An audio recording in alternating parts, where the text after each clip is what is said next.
us to catch up over the month that we were on recess. So thank you for your patience, and thank you for being here. Mr. Manager. All right, thank you, Mayor. So we will be a little bit flexible these next 50 minutes or so. Obviously, we have McKenna Yarborough, and I'll do a more formal introduction in a second, talking about animal care. On the plate are Morgan Whalen's legislative update. We're really trying to get that to you earlier than usual, so I'm hoping we can get to her, and I think we will. There's a 100 block of Granby Street item on your agenda tonight. Candidly, if we don't get to that, it's okay, but it's as much for the community to know. Poor Michael Willits, we warned him that he might get bumped tonight, but we really do want you to have that Maker Studio conversation before they open up. And then I need 3 minutes to give you the retreat update. So, but with that said, we had the agenda review meeting with the mayor and vice mayor and clerk and the city attorney.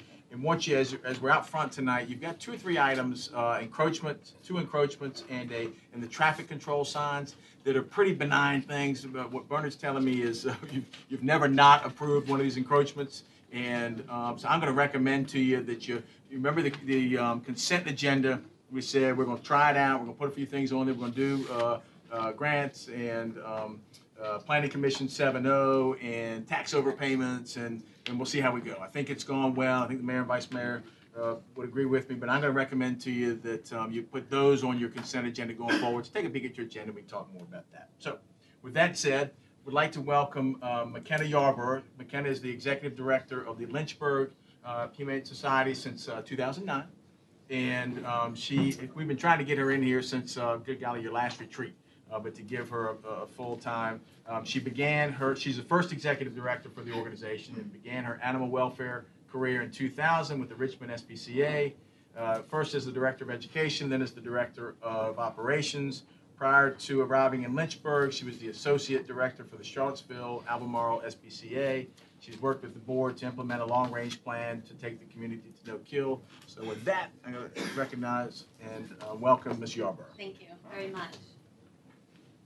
I just want to say, first off, thank you to the City Council and to staff of the city. I think it really says a lot that you're allowing me as much time as you're giving me, especially coming back from your summer break.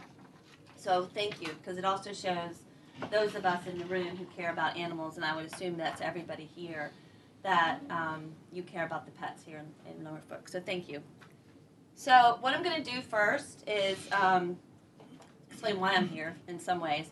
I want to talk about Lynchburg. I just want to share with you our story because I think it's inspirational and it might give you some ideas on how we can easily make some changes in Norfolk. And then I want to go through some ideas that I had for the Norfolk shelter. I want to first also say that I'm coming from a place of wanting to be helpful and a resource. I'm not here to judge. I'm only here to be helpful, and hopefully you can see that. So first off, let me say that the main reason I'm here is because Best Friends Animal Society in 2016 declared that they wanted to take the nation no-kill by 2025. They are putting all their resources and money towards making this happen within the United States. A small group of us went to a conference and we heard this message, and we came back from that conference and we were a part of the Virginia Federation of Humane Societies, and we decided to take a look at the state of Virginia and look at it in such a way of saying, how can we help these organizations that aren't quite there yet? And how can we all rally together as partners in this challenge to kind of create a no-kill Virginia? And our goal is a no-kill Virginia by 2020. So this next slide I'm going to show is from Best Friends Animal Society. And this is their hot pocket, so to speak.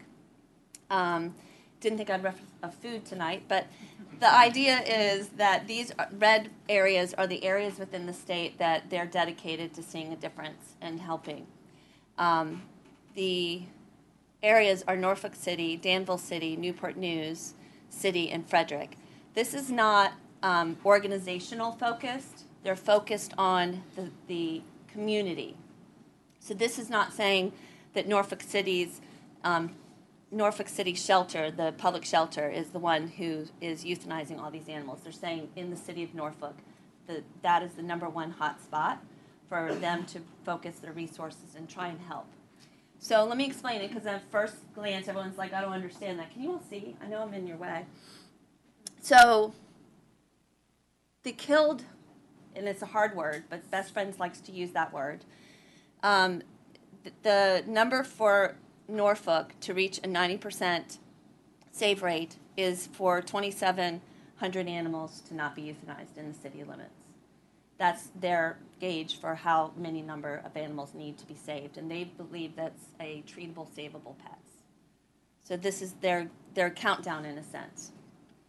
The life-saving gap is kind of irrelevant for this. They're suggesting that Norfolk is 19% of that life-saving gap in the state. Danville and Norfolk together would be 32%, and that adds it on down.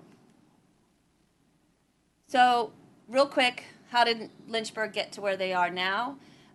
It all started with a board member who read Nathan Winograd's Redemption book. And if you all don't know Redemption, it's the gospel, so to speak, and the handbook for a lot of no-kill organizations and how to get to a no-kill status.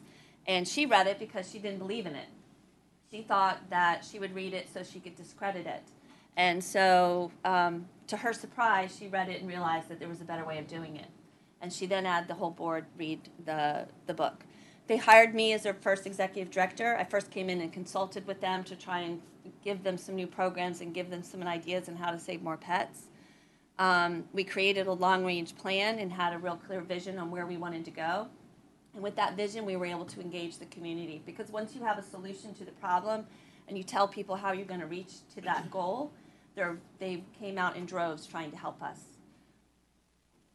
So this is what our vision statement was. We basically envisioned achieving a zero tolerance for ending the lives of savable pets in the Lynchburg community.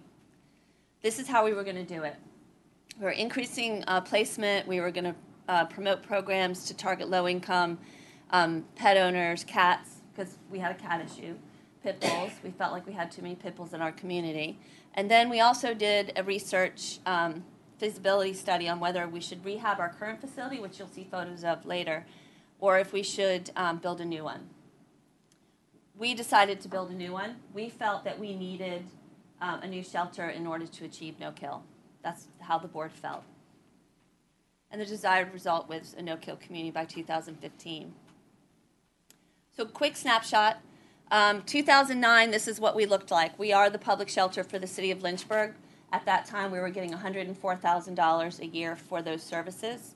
We were intaking 2,700 animals. We were euthanizing more than half, and our shelter budget was $400,000, give or take. We had 9 employees. We had 6 board members. 2014 is the last year we were in our old building. The old building is owned by the city, and we just leased it for $1 a year, and trust me, it was worth that. Our intake had reduced, and we were euthanizing only 6%, and our shelter operations were at $720. And again, we were getting $104,000 from the city. So the difference in those two budgets has a lot to do with the public support. We declared we were going to go no-kill. We got help from foundations, we got help from community members, and we were able to really generate the money we needed in order to really produce some of the programs that existed. And then now we are still the public shelter for the city. We have increased our intake to 4,000 a year. We're still well within the no-kill range. Obviously, we've dropped a little bit, and then our shelter operations now are $1.8 million. We're in a really nice building. You'll see photos later. Sorry, caught me. So you are the public shelter, but you are a separate organization that's a 501c3? Correct. Okay. Yeah, so we are a nonprofit organization with the shelter contract. We do not do animal control. That's a big challenge we have not been asked to take on, and I'm glad. So just down and dirty, basic changes that we implemented. The first thing for me coming in was really to change the attitude and the culture within the organization. So we started going through and really trying to retrain the way we thought about people, because the staff was angry, the staff was depressed that they were having to euthanize so many animals. And really, for us, we wanted to save animals, but we wanted to save people and our staff. It's just not fair for them to have to euthanize as many animals as they were. So it's hard to sometimes have a positive attitude about the people that you're taking the problems off of. So we started to retrain them to realize that most people are good and they truly will help you if you ask for the help. We wanted to be authentic and open. We wanted to share our journey with the public. We wanted them to know what the problems were, because if they didn't know what the problems were, then how are they going to help us? So we started to also track our failures and track our successes. So I talk a lot about stats when I do this presentation in a longer form, because it's important for us to track things and make sure, are we meeting the goals? Are we failing in certain areas? Because we then need to change it. No organization is perfect. Nobody's perfect. So we did a lot of that and allowed staff to realize that they can make mistakes. We changed the mindset, basically, and we started to be solution-based in our thoughts, and we took killing out of the toolbox. We just didn't think of it as an avenue. We decided that we would find other ways of dealing with an issue. And so we evaluated our policies. We did a lot of soul searching, and we all have fears in this field, and so you have to decide, is this a fear or is this true? Is this fact or fear? So we did a lot of evaluation, and we realized that sometimes we set policies on a few bad people rather than the masses and the people who actually will do the right thing. So the next thing we did is we looked at adoption policies. I did this on day 2. I got rid of a lot of our adoption policies that were very restrictive, very barrier-oriented. People came in and felt like they were being judged. Everything was, there was no gray area in a sense. You had to do every little thing in order to get a pet, and it reduced the time, it increased the length of stay. Because sometimes in a shelter environment, the longer an animal is there, the more likely it's going to be euthanized. So you have to work on ways to get them out into good homes. And they weren't placing any pit bulls at the time when I arrived. They were euthanizing them. I think they had 1 pit bull adoption over the year. And overall, they just didn't trust the people. And that was the image that the community had of us. They didn't trust us. So we then started to look at space changes in cleaning and protocols. And so this was the building, the $1 a year building. It was really an dismal place. It was beautiful, right? So few things that we did when I first got there is we had 1 intake area for cats, and it had maybe 18 cages in it. And we had no real isolation area at all for dogs. They had 12 intake kennels for dogs, and that was it. No medical isolation at all. And so it was inadequate for the amount of cats that we were dealing with. We had a conference room. The board met in it once a month. So guess what I did? I got rid of that conference room, set up tables, and at first it was not very pretty. We did crates, and we would drape the crates sometimes in sheets for the cross-contamination, but the cats were alive in a crate. They only lived there for a short period of time because we were getting them into good homes. But later on, we were able to get some shoreline cages. So the middle picture you're seeing is our conference room we turned into a cat room. And then later on, we got some shoreline cages, which helped. This cat room down here was filled with cages, and that was our adoption area, which was nice, except we took away the cages and allowed cats to free roam throughout that space. And what happened was people could come in and interact with the cats. They got adopted quicker. We had more volunteers coming in. It was a lot more positive environment for the staff, for the volunteers and the public. Our old building had no AC in the dog runs. We had a total of 36 dog runs in our whole building. So we really didn't have adequate space, and we didn't have the proper resources initially. So we had to create space where we could. We took a food storage room, for instance, moved all the food out and put a cat room in there. So we were always looking at ways to work with the space we had. And then staff changes. Not everyone's going to get on that bus with us and want to take the ride, so we had to go through some major staff changes. And then our image. So in the community, we weren't really well thought of. We were the low man on the totem pole in regards to humane organization. They saw us as the pound. They didn't really see us as a nonprofit. So we changed our image. This is the old logo. What does it remind you of? Like a high school bear claw. It's terrible. First thing, when I got hired, the first thing I said to the board president is, we're changing that logo. You know that, right? So we got a new logo. We got a new image on our, back in the day, they actually used websites. Now it's all Facebook, right?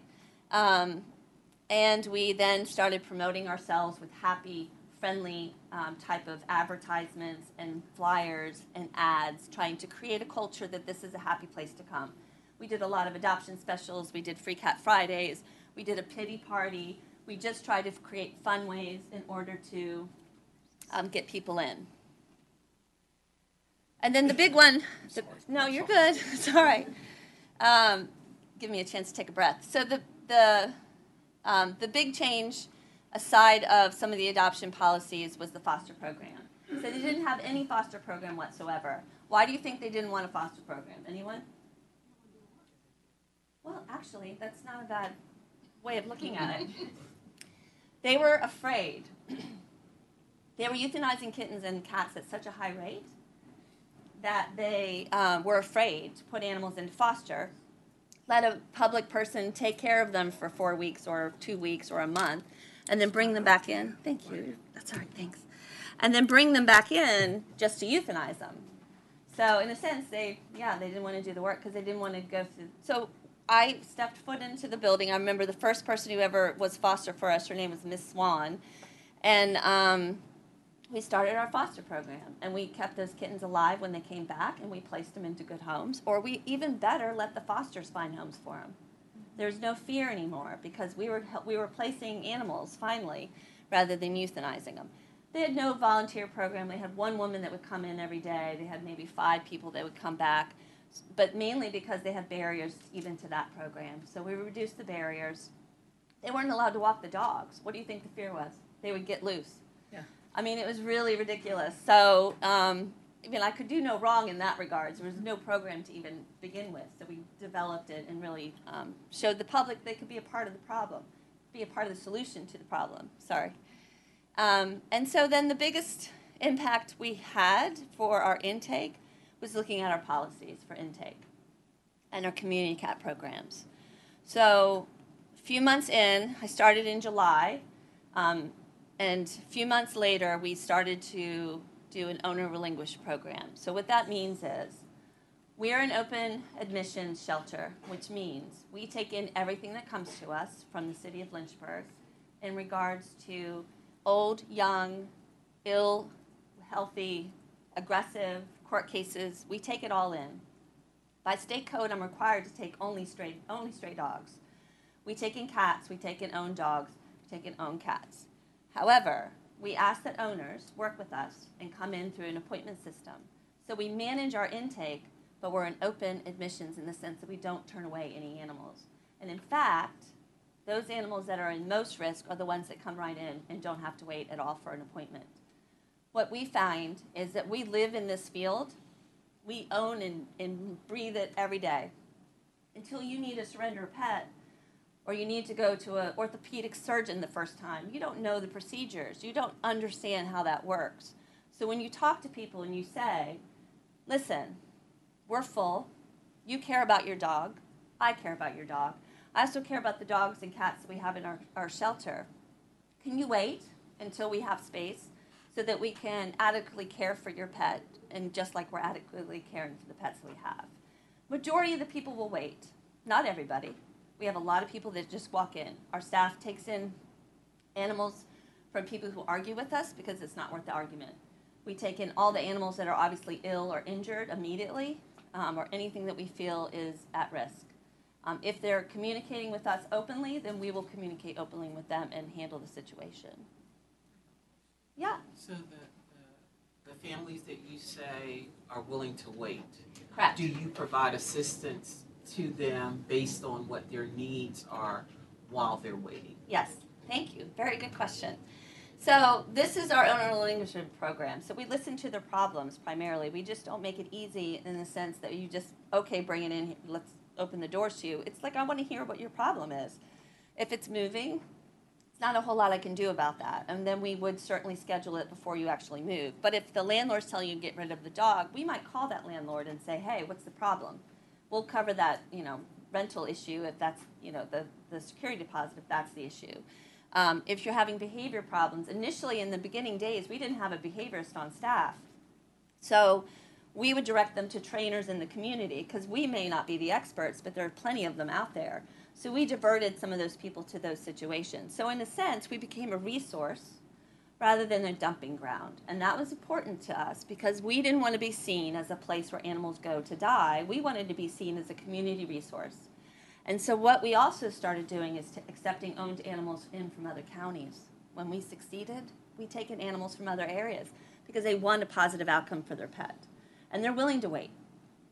And then we also offer food or financial assistance if they need to. And if they don't want to wait and they're really pitching a fit, it's not worth the argument. We just deal with it. We've become overcrowded just like anybody. So we have a whole spreadsheet, and I can tell you exactly how many people have contacted us to surrender, how many people have walked in the doors that didn't wait, how many people. So this is our appointment system for just the kept and rehomed animals. We started in 2009. We only had 11%. We only had 3 months of really getting the staff on board with this. They were afraid. There was a lot of fear there. But you can see that it did progressively get better. And then we moved into our new building in 2015, and it dropped back down again. It's a little harder to tell someone that we don't have space in a 25,000 square foot facility. And that now that we've reached no kill, it's a little harder conversation. But instead, we try and work with them with the problem. We work with a lot of rehoming situations where someone may not want the animal to come to a shelter. We'll put it on our website. We actually now have a caseworker, in a sense. We call it a caseworker that work with owners to try and resolve their issues, keep the animals in the home, and also help them with rehoming so it doesn't end up in any shelter in any of the areas around us. So the other thing we started to evaluate is our cat intake. So in the city of Lynchburg, which is, the city proper is 80,000 people. In the general area, it's about 200,000, just to give you a concept. And our animal control officers don't handle cats at all. They never did, thankfully. So they don't pick up cats unless they're injured or there's a complaint or it's a public safety issue. And so we would get all the calls and everything coming in. So what we did is I designed this flyer because studies were done, and they suggested that 66% of the lost pets would find their way home. If people just leave them alone, they'll go home. People make the assumption that a cat is lost, when a lot of times they're just out there, and they're outside of their home environment, and they're wandering around. And it doesn't mean that they're lost, it just means that they're outside. So we would promote this idea that people should allow that cat to kind of find its way home, leave it alone. If it's still there in 2 or 3 days, call it back, we'll bring it in. But give it a chance to find its way home. And because this stat is correct, 2 to 4% go home from a shelter. If you really want to reunite that cat with its owner, a shelter is not the place. And so, and in our area at the time, 75 to 85% of the cats weren't even making it out of the shelter. And this is a flyer that a lot of the different shelters around us were implementing when we created it. We started a city cat program. We would fix ferals and community cats for free through a PetSmart Foundation grant. So when someone came to us with feral cats, we would say, okay, so let's take them to our spay-neuter clinic. We'll let the spay-neuter clinic fix them, and then you keep them because you've been feeding them for the last 5 years. So that's something we were able to do in our community because of the ordinances that allowed that. Any questions on that? It's a controversial topic, and I know that. So I have Andrea? I have a question. Bernard, you and I have had this discussion numerous occasions about spray, TNR. TNR, sorry. Trap neuter release. Yes. And you've said over and over that we can't, that it's illegal for us to do that. Is it because it's a city-run facility as opposed to they are contracted by the city of Lynchburg? Just off the top of my head, I can't split that hair, but there is state legislation that makes it illegal, a crime for some entities. Have you had any issues release. with that? So we're not allowed to intake that animal. If we took this cat into our possession, we would not be able to return it to field. Is where a lot of probably what he's referring to. Okay. I don't intake it. We provide a service to spay and neuter those cats that these people have already been taken care of. It's their cat. So we give them a free spay neuter and a free rabies vaccine, and then they continue to care for the cats. We just stop taking them in. And we discussed this a couple of years ago. There's almost a blind eye approach to TNR. There are organizations that are doing this in Norfolk right now. It's up to us. We don't have to do anything. We can let them continue operating TNR and let it. And you'd be surprised. I'm not going to release any of the places that this is happening, but it happens more than what you think. And just our animal control people or our police officers, just let it happen.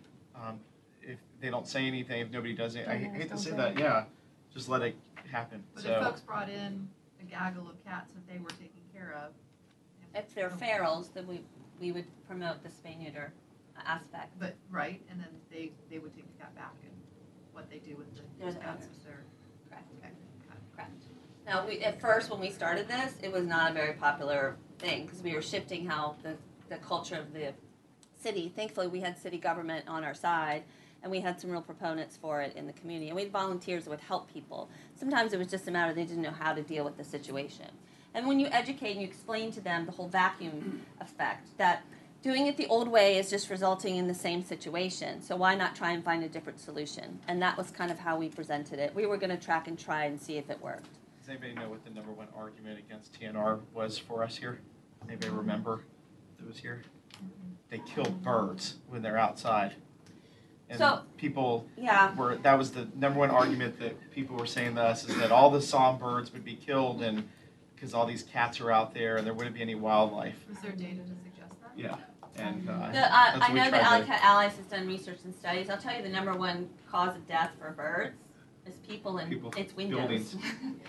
It's cars and windows. So there is, you know what, honestly, there is data on both sides of this fence. I guess you all have to decide what kind of culture and what kind of community you want for you guys. So, Sorry to I mean, belabor that point. no, but I could say that there's valid points on both sides. So the question is, which one do you want to lay to? So we are, yeah, I didn't think I'd use that word either. But this is how many cats we have fixed for free in the city of Lynchburg and some of the surrounding counties. The question I've heard that the opposing side might say is that they suffer and they're sick and they're out there. You know, our spay neuter clinic sees a lot of ferals. We see about 1,000 to 2,000 a year, and maybe 2 to 3% are ones that we feel can't go back out. And so we will humanely euthanize those for the owners. So I just want to make sure I say that. So pit bulls, like I said, they didn't do anything with pit bulls. So yeah, I mean, everybody has a pit bull problem. I don't care what community you're in. And so we decided to look at them differently.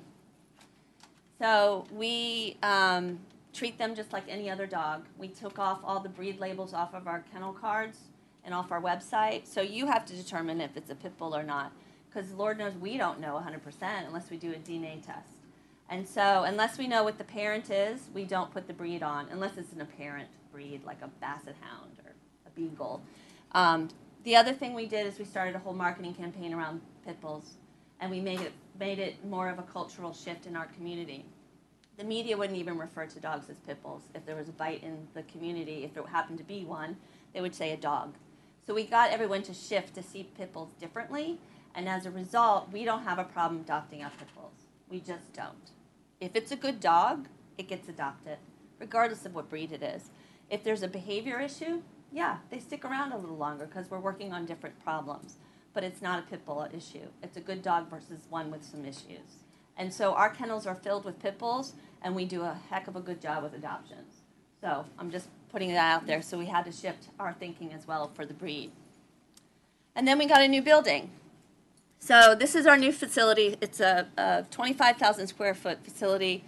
We raised $5.5 million in 2.5 years, which is remarkable, all because the community wanted to see something different.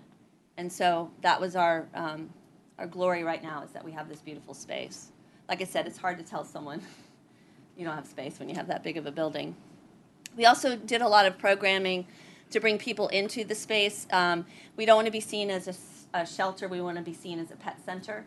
And so we do cat yoga. We have field trips now. We do food truck Fridays. And we even did speed dating. That's the photos, some people doing speed dating in the middle. So we create a fun environment where people want to come, not just to adopt, but to be there. We couldn't do that in the old building, unfortunately. So we could have made a lot of excuses. These are all the excuses we could have had. We had no money for medical. I had to work with the local vet to beg him to donate services to us, because when we got something sick, it was almost impossible to treat it initially. We were euthanizing treatable animals initially, but we had to get the resources in order to be able to solve those problems. We had no public support. We are a rural community. You know, you have those people that say things can happen in a city environment. We hear it as well in the rural environment. That's a hard word to say, by the way, rural. Especially because I'm trying to speak fast, because I'm being conscious of everyone's time. But guess what? We didn't make excuses. We just didn't. So 2000, that'll wake you up, that picture. So in 2008, that's our base year. That was before I started. We were at 49%. So I started half of the year in 2009 and implemented a lot of quick changes, and we are at 65%. The first full year, we were at 84, the next year at 90. So we met our goal early. Now, we did downslide the next year because we had a lot of illness in the cat population, and we dropped to, I think it was 89 or 88%, but it didn't matter. We were working towards saving animals that can be treated and healthy.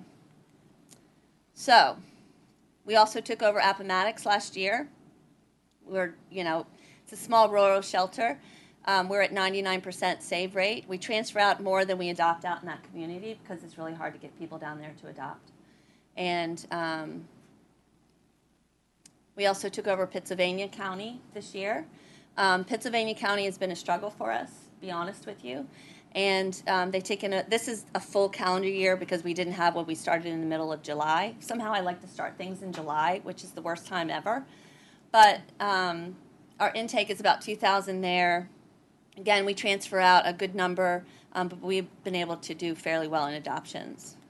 And our save rate is about 96% there. Okay, so myths about no-kill. I'll breeze through these. We hoard animals so we don't have to euthanize them. You know, do we put cats in crates sometimes when we're full? Yeah, we do, because the crates are about the same size as our shoreline cages. And we kind of create space where we may not normally have it when we get full.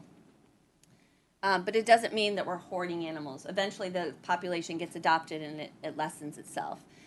No-kill is just a numbers game and a manipulation and a fundraising ploy.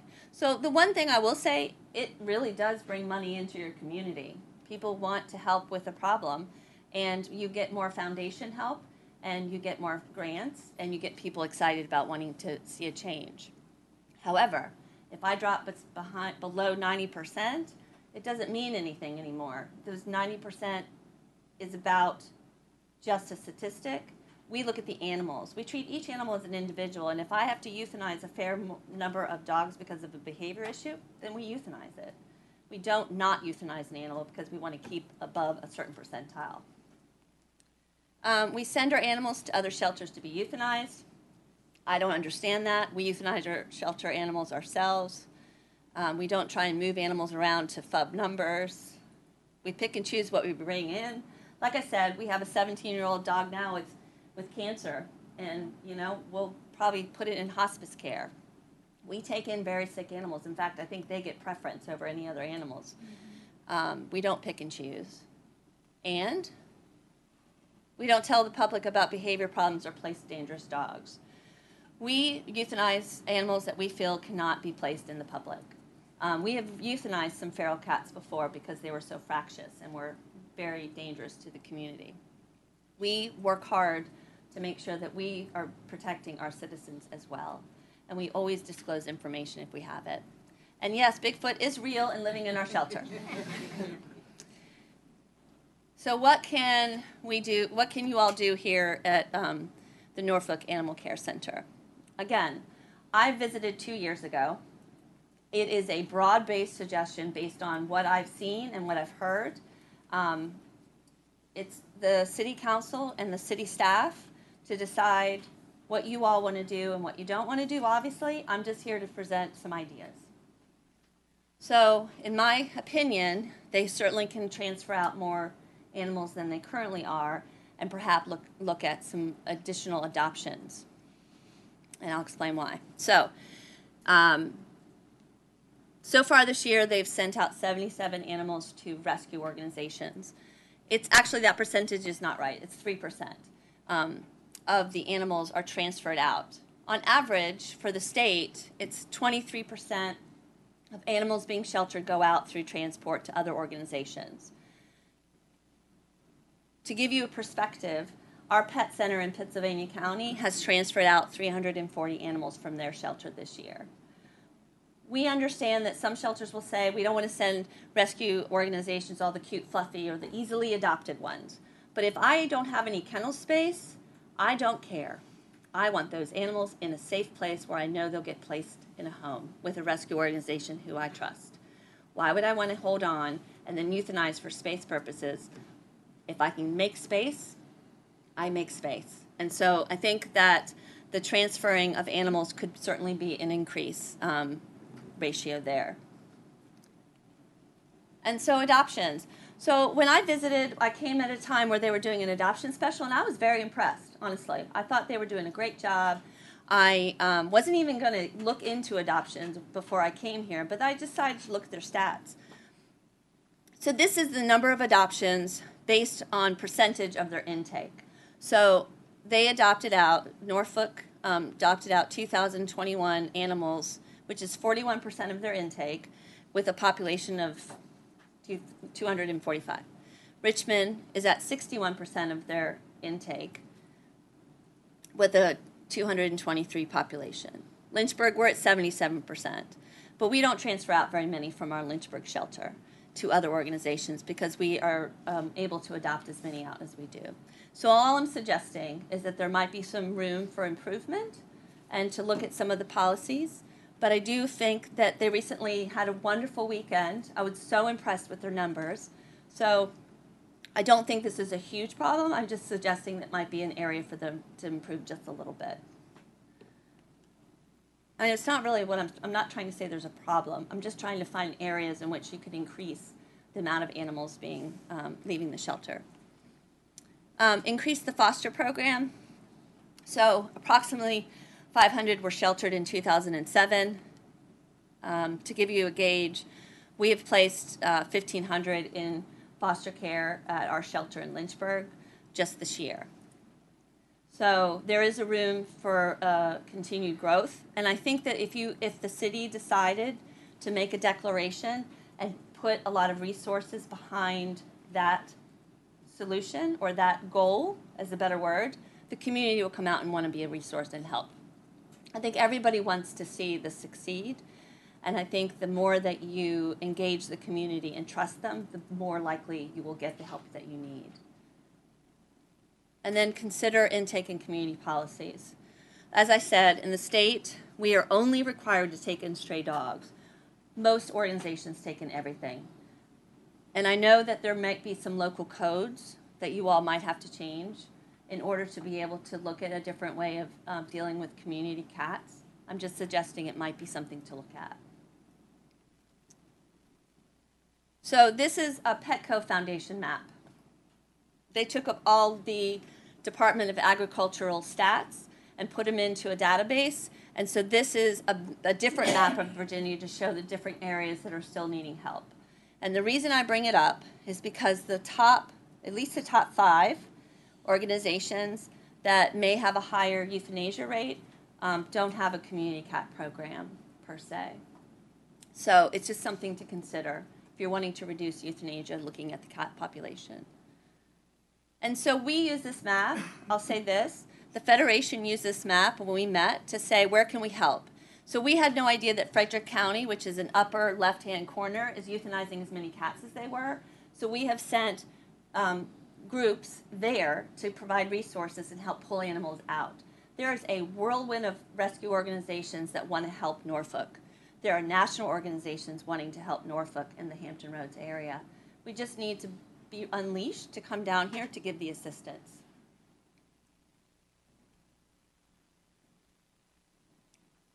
And then I think you should look at your building. I know that in the report that I read that they're suggesting they need a new facility. I don't know if that's true or not. I can say that when I visited, there was a lot of room that could be utilized. I think there's a large room off of the main cat area that had some vending machines in it. Could that be utilized for animal holding areas? You have, I know in the report it mentioned an upstairs area that didn't have air conditioning. Could you air condition that area? Are there things that you could do in your current space to be able to accommodate more animals during those busy times. And I'll say this, Best Friends Animal Society, where I start to work in a few weeks, they have a whole national team that will come in for free and do a complete shelter assessment and provide suggestions and programs and take a look at spaces and see if what needs to change and what needs to continue. So I just would throw that out there for you to consider. And because it's a free service, they do a really good job. And then I think it's time to review illnesses and behavior evaluations. When I visited, I have to say it was a number of years ago, as we said, and so they weren't treating certain illnesses that I would think they should be, or they might not have the resources for. So it's time to evaluate what are they euthanizing in regards to minor medical issues. What do they consider major medical, and is there resources the city can help provide them? Or I know there's a wonderful nonprofit organization associated. What can they do to help with funding for those things? So real quick, I know I'm actually rushing through it, so I'm okay. So the ASPCA, who you all know is a national organization, just recently came out with a position on shelter assessments. So studies have been done to suggest, I'm just going to throw it all up here. So suggestion is that certain behaviors in a shelter environment may not appear in a home environment. Having been in this field for 18 years, I can tell you how a dog behaves in a stressful situation and how it behaves in a home is completely different in some cases. There's a few aggressive and egregious activities that will continue in a home environment, and those are the ones that you euthanize. But to put all your weight on one test is never good in anything. So I'm just suggesting, and I don't even know if they do formal assessments. I don't. What I'm saying is you might want to evaluate what they are doing on regards to what they're deciding is a euthanasia candidate and what is not, and what is the course in which they figure those out. Because they have found that statistically there are some false positives in there. And so this is their suggestion on how to examine behavior. And these are things that we do in Lynchburg. We start evaluating the minute they walk in the door. How do they engage with the staff? Are they friendly? Are they nervous? If they're nervous, we kind of pair them up with a staff member and say, now you're this dog's best friend. And so we evaluate how they behave during the medical evaluation. We have staff walking them every day. We do many things to assess their behavior, but a formal evaluation where we stand in a room and we evaluate that one moment is not something we do unless we see an egregious act and we feel like we need to make a better decision or make a different decision than we have. And then lastly, I think that in general, the city might want to consider looking at what you want for the city as a culture. And do you want to have an organization that is still using the word killing as a toolbox? And I know it's a hard word, but I feel like it's an important word to say because I know that there's a lot of people in this room who want to help, and we all want to see what's best for the animals. Nobody wants to see a healthy or treatable pet die just because they don't have a home, just because they find themselves in a shelter. So that's a question for you all to decide whether or not you want to see a complete culture shift, because ultimately nothing changes if nothing changes.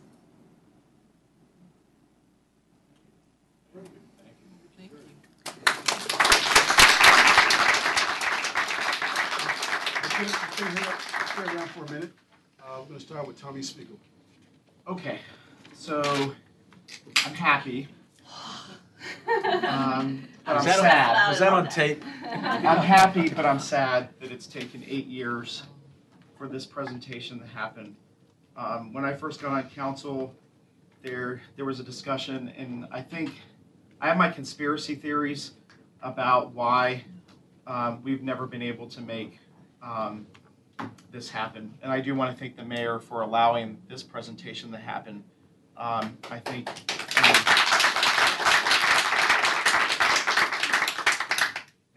And I feel like I have failed in trying to bring more attention to this, but mainly because of colleagues on council not wanting to move this forward. And I think we have a different council. We did discuss 4 years ago changing this and getting to a no-kill status. But I think, once again, because of politics and my conspiracy theory, which I'm not going to get into, of why that didn't happen. But I think this is a new council. I think, Doug, that it also has to change at your management level.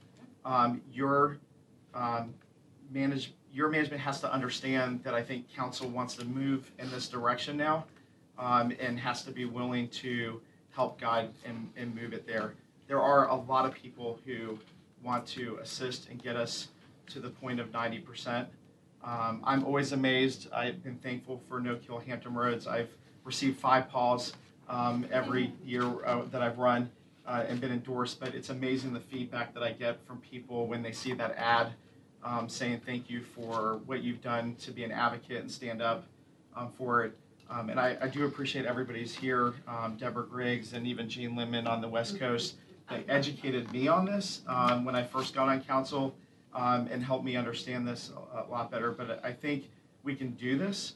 I think it will save the city money overall if we were to move in this direction. I think euthanasia costs more than it does to keep an animal. You may be able to prove me wrong on that. It depends.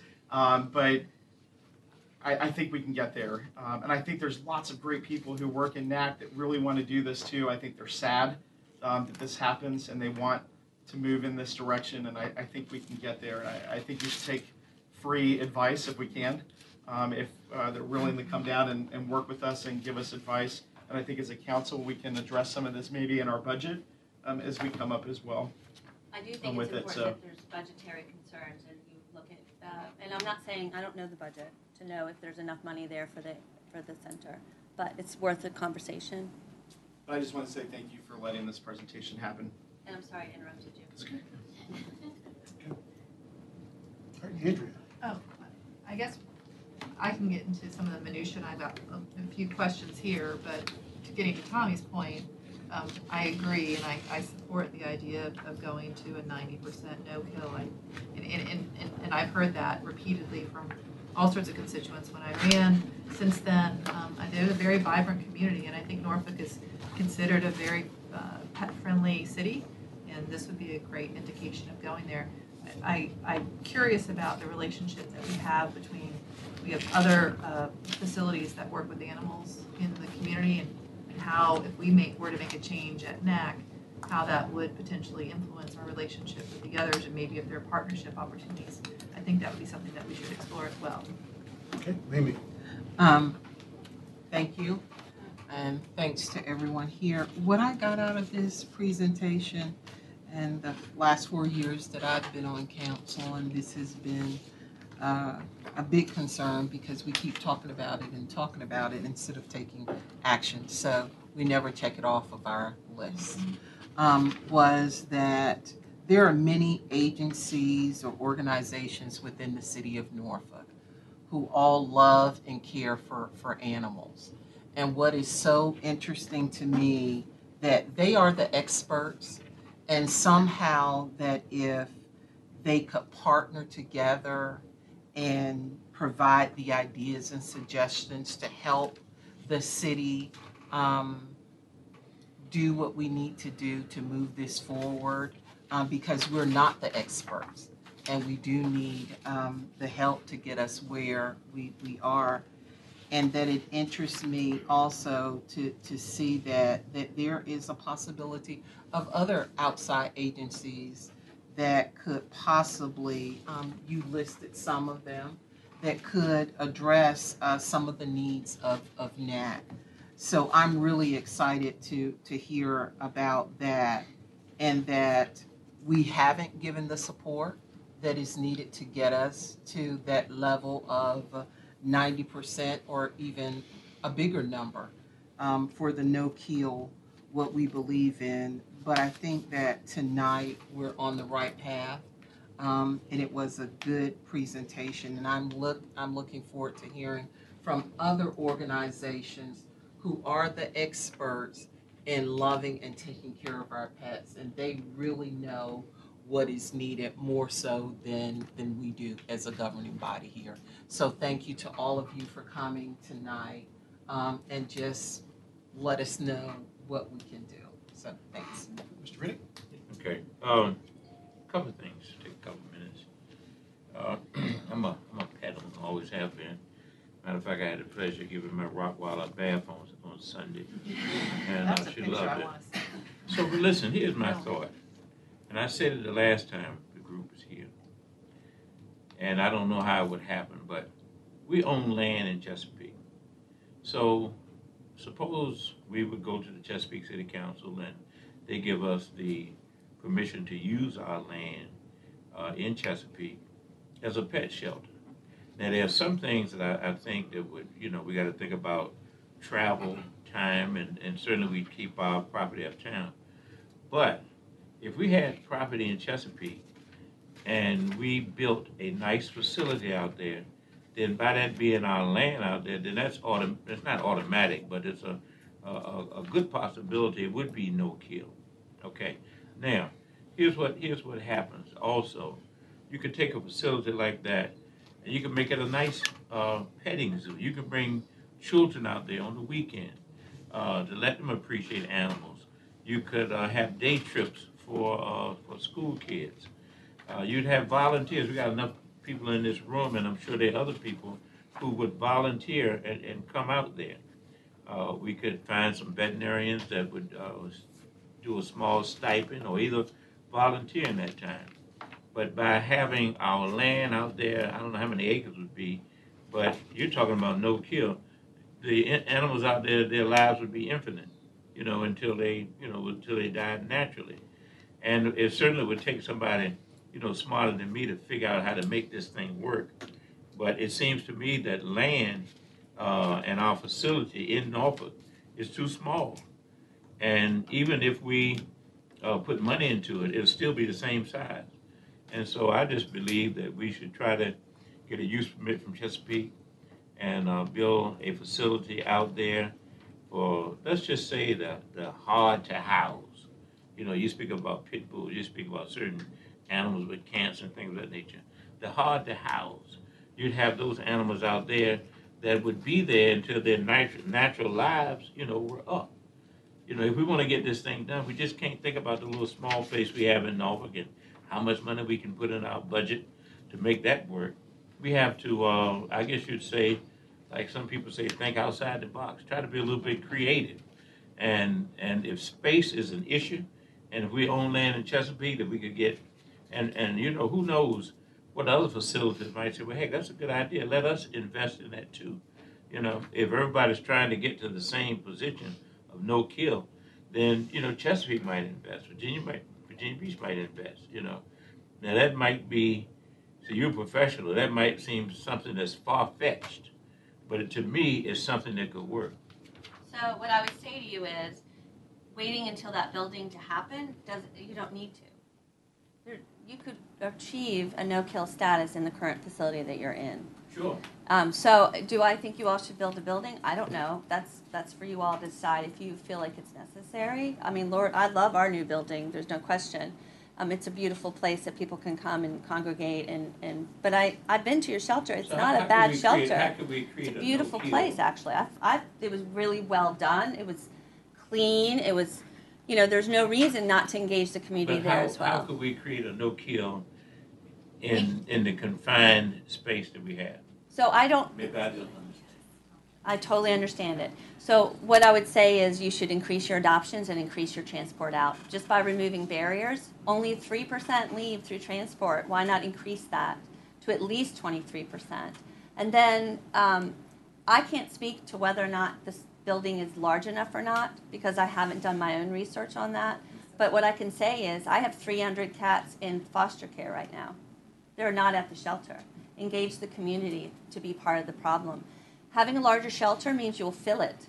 So our intake went from 2,300 to 4,000. You're going to fill it.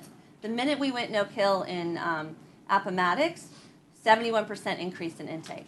People want it. People want to be able to know their pet's safe. So that's part of the issue. Explain to me the barriers that we have in Norfolk that we need to kind of. Well, I think in general, working with rescue organizations, not just in the Norfolk area, but allowing animals to go up north to Northern Virginia in fact, we have 15 animals going up to an organization in New Jersey this week from our Pennsylvania center. So removing whatever barriers that might be present, that's just something for you all to decide what those barriers might be. But increasing the amount of animals that leave the facility will certainly increase your save rate. So, Is it because there's a different philosophy by the current operators of NAC? Is that where you're getting? I'm I not don't gonna put you on know. the spot. I don't know. All right. But what I would say to you is, I think setting parameters and suggesting certain things to change would certainly affect change there. And I think saying that these things need to be increased would be a simple and easy way of doing it. Building a new shelter is, I love the idea. I don't know if that's going to solve your problem. Ms. Graves? I just want to say I agree with Tommy. We have been dealing with this issue for a long time, and at some point you kind of got to pick and choose your battles. But this one still remains very important. There is a song that says, "Free your mind and the rest will follow." And so I think that if your management team works with the animal shelter that we currently have, and the goal of every goal of every decision is how do we increase our save rate to 90%? If that's the overarching theme for everything that they do, it becomes a matter of how do we do it, and it becomes of how do we get to a yes instead of always coming up with the no. Because a lot of times we are quick to say what we can't do because we've never done it before, instead of looking at, okay, well, can we do this? And what will it take? And it may, as Mr. Riddick said, take thinking outside the box. It may take doing some things that we've never done before. But if the mindset is increasing the save rate, if the council says this is what we want, and then as a manager and the head of the day-to-day operations of this city, you say to your staff, this is what we want. And that's the message that goes from the top all the way down to every single employee, then I think that we will work better and we will become more efficient and our save rate will increase. But as long as people are looking for excuses as to why not to do it, and as long as those excuses are accepted, we're always going to have this issue because this save rate of ours is dismal. Well said. All right. So I appreciate you coming here today. My question is, and I think you came out and said this, it's all about resources, right? It's going to take money. You've said that very clearly today. And so I think if this council wants different results, we're going to have to be willing to pony up more money. We can't just sit here and just cheerlead this thing. You somehow came up with an extra $1.4 million per year. How did you do that? 501c3. We're a 501c3. So when I started, the organization, like I said, was not where I thought of, and nobody gave to us. I think the most we ever got from someone was $500. But when we publicized the change that we wanted to make, and we rallied the community and said, we're doing this differently, and this is how we're going to do it, and you all have to help us, please do. They embraced that idea, and now we're the top organization in the whole town. We are the #1 nonprofit, probably with one of the larger budgets, because the community wanted to see it happen. People wanted to see it happen, and so they stepped up and were part of the solution. And are you getting that mostly from corporate donations? Public, private. So we raised $5.2 million for our new building. People thought I was crazy, by the way. They really thought I was nuts. But I knew it could happen, because I'd seen it happen in 2 other counties, in 2 other cities, Richmond and in Charlottesville. And so I had a vision and a drive, and the board was very committed to it. And so we got the right people involved, and we were able to raise $5.2 million from private donations. That is not city money at all. So people want to see it happen. But again, to reiterate, you were no-kill before the building happened. Absolutely. And I think before, the step needs to be, the council says, our policy is going to be, we're striving towards no-kill 90%. We do that with our current facility. We get an assessment on a current facility. Correct. We perhaps need some more We'll resources take for money. adoption hours and more staff. I get that, but it's not a new building type of new resources. I And then we see where we are in 2 years, and then we determine what happens. So right, we reached no kill before that building, and we actually had to readjust our marketing campaign, because I was like, we have to have the building, and then we reached it and we're like, okay, well let's back it up for a second. Now what do we want? We want a center, we want a resource, we want to be a community place. So we had to readjust our marketing campaign in order to do that. But people still supported it because they wanted something better for the pets in the community. They truly want it. And I think, honestly, the people want it. I mean, aren't you a little tired of all the animal welfare people coming out? No offense to anybody in the room. But, I mean, I'm sure you're a little tired of it, right? So let's find a different solution and stop allowing the excuses to continue. And Courtney? there's a solution to every problem. Oh, McKenna, that's exactly what I was going to say. So let's unite behind a higher purpose. Exactly. And let's bring folks together. Let's partner with foundations and with rescues, and we can make this successful in Norfolk, and we can be a good model just like you were, and that's why you're here today. So we would like to be you in a few years. So thank you for your effort.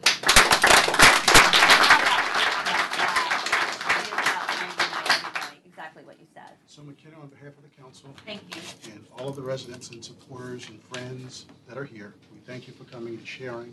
It did take 2 years when we first met, but we finally got it done. Patient. I will be remiss if I did not acknowledge Deborah Griggs, who I get probably email or text. Every day, every hour. That makes my point.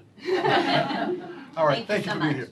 All right, so Mary, we're going to do a little switch around. I really would ask you to take a hard look at the legislative PowerPoint that Morgan gave you. We'll get into that in more detail next meeting, but part of what I want y'all to hear is we're rolling, and we're really trying to be well coordinated with the rest of the region, be real succinct on what your priorities are and how we're going to follow up on those, and know we've got our legislative dinner in November, but we'll talk to you quickly. Yeah, and Mr. Manager, if you have your calendars, save November 7th, Wednesday, November 7th, for the legislative dinner. Could you all mind waiting? We're going to leave in 2 minutes, so just Is that Wednesday? NLC. Leaving on Tuesday? He's going to California. So we're gonna cancel the council meeting now, huh? Who's going? Well, I brought that to the manager's attention. about Those are dates Tuesday that are before we voted always on this set, schedule. yep. That's council day, so we'll figure it out. November 6th is the meeting, November 7th is a Seventh is a Wednesday. Seventh is a Wednesday. Right. And we're November gone. 7th is a Wednesday. All right, well, we'll revisit that date. All right, so I'm going to do this really Yes, hold on a quick. second.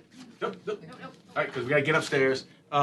Retreat, 17th, 18th. I just want you to know where our heads are. If you remember, what we tried to do with these budgets is tell you kind of here's what the budget is and here's what we're going to do for you in the coming year.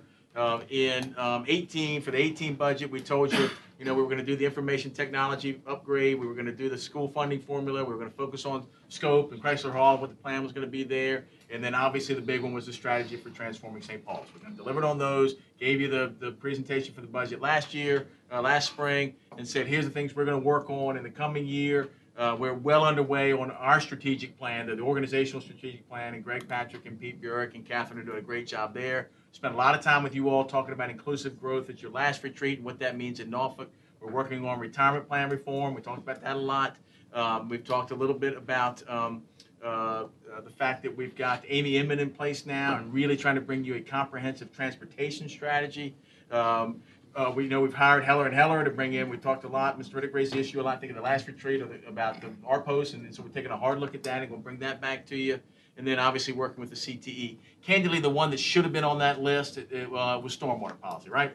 And so if you look at the next slide, Kim, and start to talk about where we're going, and Ms. Doyle helped me with this, just trying to get my head wrapped around some of the sort of theme of this of, we've got some big regional issues that are apolitical across boundaries, and they include, and I'll come back to these, mobility, call it transportation, public safety, aging school infrastructure, broadband, and then our intent, our recommendation to you all is going to be that we do a deep dive on stormwater. You all are getting hit on this pretty hard. And the better part of a day on stormwater and really end up with you all saying these are sort of our policy decisions. We have, I think, very good criteria upon which we make our decisions.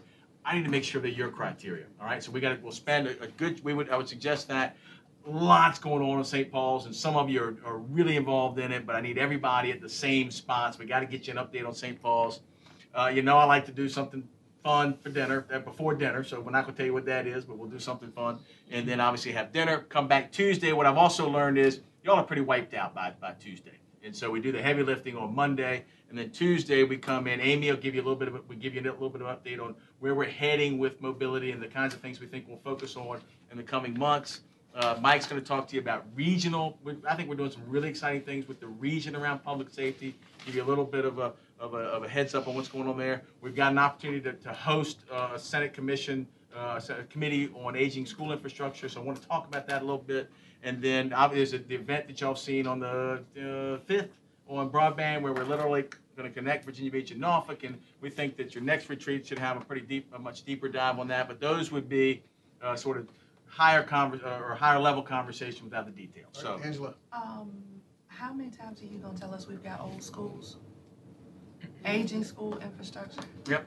We know we got old schools, I mean, we've So here's heard what. that. Yeah, I agree. But you're going to have a chance to host a Senate committee to have that conversation, and I want to make sure that we know what it is we want to accomplish.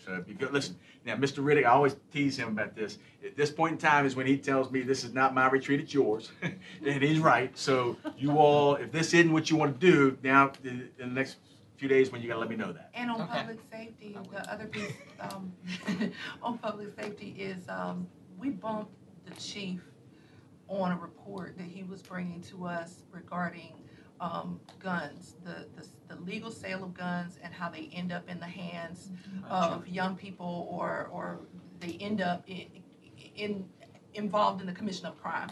Okay. I would like to include that in the public safety piece because I think it's very important. I think he's onto something with regard to going after those individuals that purchase, but to know what the numbers are and to actually see that data that he put together just internally in our city, I would like to see that.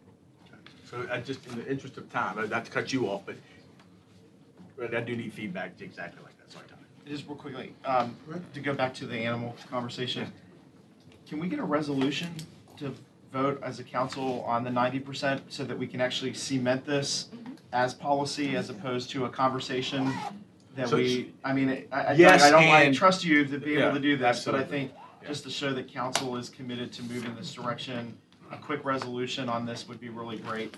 And no, we left the last meeting saying, guys, we're heading to no kill. Let's start that process. So we Manager, get you it. can stay as long as you want. The time is 7 o'clock. We're upstairs.